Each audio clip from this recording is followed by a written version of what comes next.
Hi guys, welcome back to my YouTube channel. ඉතින් ඔන්න මහවැලි භික්ෂුණී ආරාමයට අපි මේ මාසෙත් 18 වෙනිදා පුරුදු විදිහටම අපේ පේරුදානේ අරගෙන ගියා. ඉතින් ඔන්න ඒ වීඩියෝ එක තමයි අද මම ඔයාලත් එක්ක ෂෙයා කරගන්න හිතුවේ. ඉතින් අද දානේ ටික දැක්කොත් නම් ඔයාලට හිතෙයි මේ වීඩියෝ එකකින් පෙන්වන්න තරම් මහ ලොකු දේවල් මෙතන නැහැනේ, මේක මොකටද වීඩියෝ කරේ කියලා. ඉතින් ඇත්ත වෙන්න පුළුවන්. ඉතින් අපේ පුළුවන් ප්‍රමාණයට අපිට ඇති හැකි විදිහට තමයි අපි මේ දාන වේල පිළියෙල කරලා තියෙන්නේ. හැබැයි ඉතින් විශේෂයෙන්ම අද මෙතන ගොඩක් විශේෂ දේවල් වර්ණවත් දේවල් නැති වෙන්න හේතුව තමයි අපි මොකද මේ ටික නෙවෙයි පිළියෙල කරන්න හිටියේ. නමුත් අපිට ඊයේ ආරාමෙන් භික්ෂුණීන් වහන්සේ කෝල් එකක් දීලා කිව්වා අද පොඩි මෑණිවරු ටිකක් පිරිවෙන් යන නිසා පාලක මෑණියොත් වෙනත් වැඩ කටයුත්තක් සඳහා බැහැරට යන නිසාත් අද අසනීපයෙන් පසු වෙන වයසක මෑණියෝ විතරයි ආරාමයේ ඉන්නේ කියලා. ඉතින් ඒ නිසා දානෙ ගේන්න අවශ්‍ය නැහැ කියලාත් කිව්වා. නමුත් ඉතින් අපි මේක ගොඩක් ආසාවෙන් ශ්‍රද්ධාවෙන් ලැහැස්ති කරගෙන ඉන්න නිසා අපිට මාසෙට දවසකින් දානෙ පූජා කරන්න දවසක් ලැබෙන්නේ. මම කිව්වනේ ඔයාලට මේ පැත්තේ පන්සල් වල අපිට දාන වේලක් ගන්නත් ගොඩාක් දුෂ්කරයි කියලා. ඉතින් ඒ නිසා මට ගොඩක් දුක හිතුණා. ඉතින් අපිට එදාට දානෙ දෙන්න විදිහක් නැහැ කිව්වාම ඉතින් ඒක නිසා මම මෑණියන්ට කමක් නැහැ වයසක මෑණියෝ විතරක් හිටියට අපි ඒ විදිහින් බුද්ධ පූජාවක් තියලා ඒ මෑණියන්ට දානෙ පූජා කරලා යන්නම් කියලා. ඊට පස්සේ ඉතින් එහෙනම් අපේ කැමැත්තක් කරන්න කියලා අපිට ඒකට අවසර දුන්නා. ඉතින් අද මේ කෑම පිළියෙල කරේ අපි අර වයසක මෑණියොන්ට දානේ වළඳන්න පුළුවන් විදිහට. මොකද ඒ මෑණියෝ ගොඩක් අසනීප තත්ත්වයෙන් ඉන්නේ. ඉතින් ඒ නිසා සැර කෑම, තෙල් කෑම වගේ දේවල් ආහාරයට ගන්නෙ නැහැ.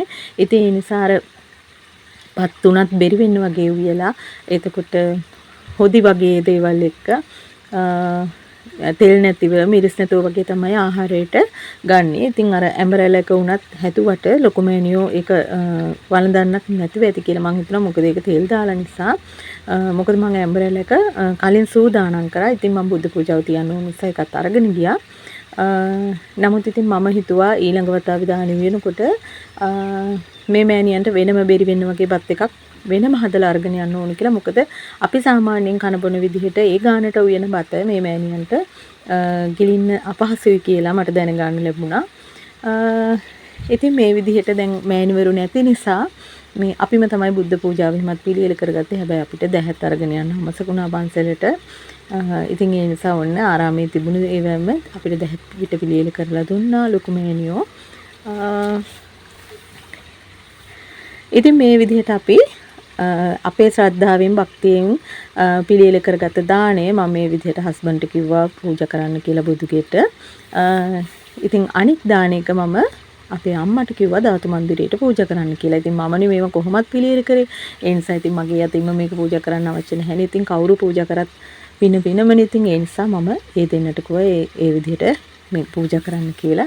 ඉතින් අද පන්සිල් දෙන්න වෙනදා වගේ පාලක මෑණියොත් නැති නිසා අපිම විහාරයේ දානේ පූජා කරලා පන්සිල් අරගෙන මේ විදිහට පිටත් වුණා. ඉතින් මම ඇත්තටම බබත් එක්ක මෙතන ඉඳගත්තට එයත් එක්ක ටිකක් අමාරුයි පන්සිල් ගන්න. ඉතින් යාට ගාත තේරෙන්නේ නැහැනේ අපි කරන දේවල්. එයා බලාගෙන කරනවා. ඉතින් වැඩිපුර කරන්නේ නටන එක. ඉතින් මම ටිකක් වැඩිපුර වෙලා වැන්දා. මොකද මට ප්‍රාර්ථනා ගොඩාක් තිබුණා කරන්න. ඉතින් විශේෂයෙන්ම මතක් කරන්න ඕන මගේ UK වල ඉන්න නංගි වෙනුවෙලත් මම ගොඩක් ප්‍රාර්ථනා කරා මෙතන ඉඳගෙන. ඉතින් අපි මේ බුදුන්ට කියලා දෙයියන්ට කියලා මුකුත් දේවල් ඉල්ලනව නෙවෙයි. නමුත් අපිට දුක කරදරයක් තියෙන වෙලාවක අපි මේ වගේ තැනකට ඇවිල්ලා මොනවා හරි මේ ප්‍රාර්ථනා කරන එක අපේ හිතට සැනසීමක්.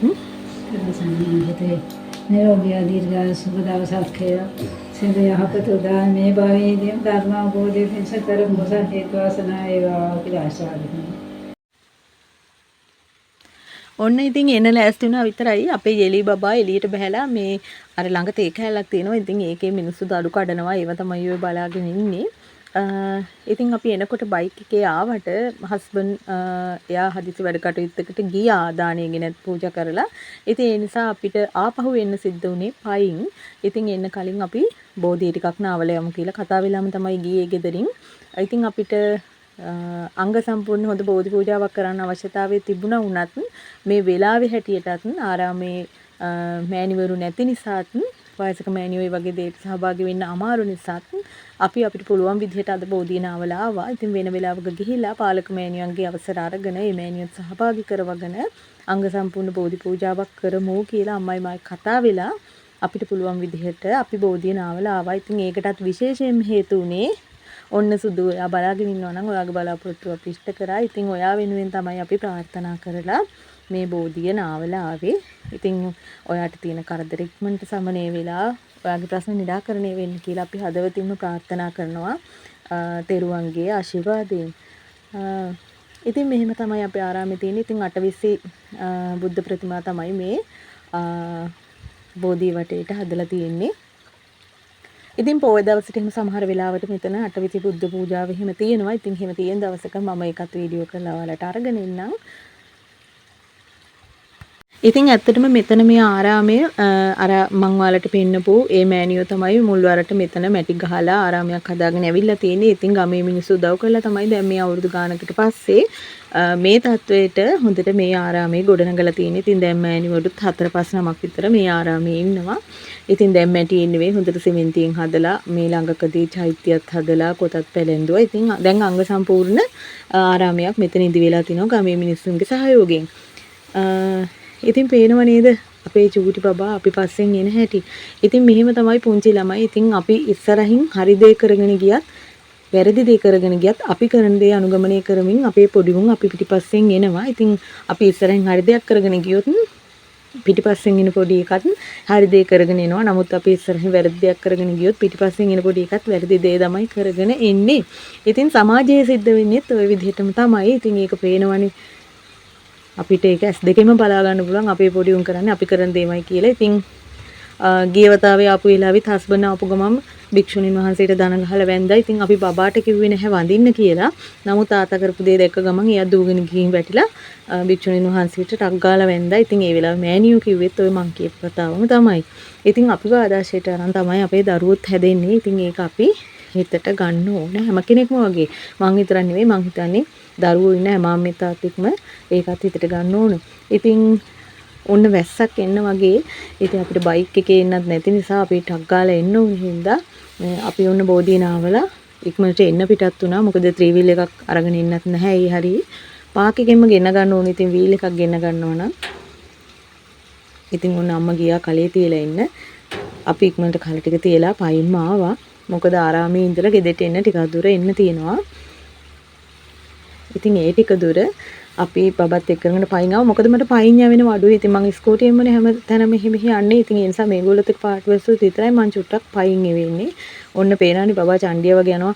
කිරියම්මට කියනවා යත් එක්ක ඉන්න එපා කියලා. තනියෙන් යන්නම් කියලා බාස්කට් එකත් අරගෙන හරි ආසයි යා තනියෙන් වැඩ කරන්න. අපි වගේ මේ හරියට වැඩ කරන්න යා හරි කැමතියි. ඉතින් ඔන්න ගෙදර ආපු ගමන් මම මේ කෙහෙල් කොලේට දානිබත් එකක් බෙදුවේ අපේ තාත්තිට යවන්න. ඉතින් අම්මා කිව්වා අම්මත් ගිහින් තාත්තිත් එක්කම කන්නම් කියලා. ඉතින් ඒ දෙන්නට ගිහින් කන්න කියලා කෙසෙල් කොලේ බත් එකක් බැඳලා දුන්න මේ විදිහට. ඉතින් මේ බිම්මල් බැදපු මම ආරාමෙට ගෙනිච්චේ නැහැ. මෑණියෝ තෙල් කන්නේ නැති නිසා. ඉතින් තාත්තිත් මේ බත් එක රස කර කෑවා කියලා අම්මා කිව්වා. ඉතින් එහෙමනම් ඔන්න මගේ තවත් ලස්සන වීඩියෝස් මෙතන තියෙනවා. ඉතින් ඔයාලට පුළුවන් ගිහිලා ඒ වීඩියෝත් බලලා රස විඳින්න. ඊළඟ මාසෙත් දාන වීඩියෝ එක ගේනකම් හැමෝටම තෙරුවන් සරණයි.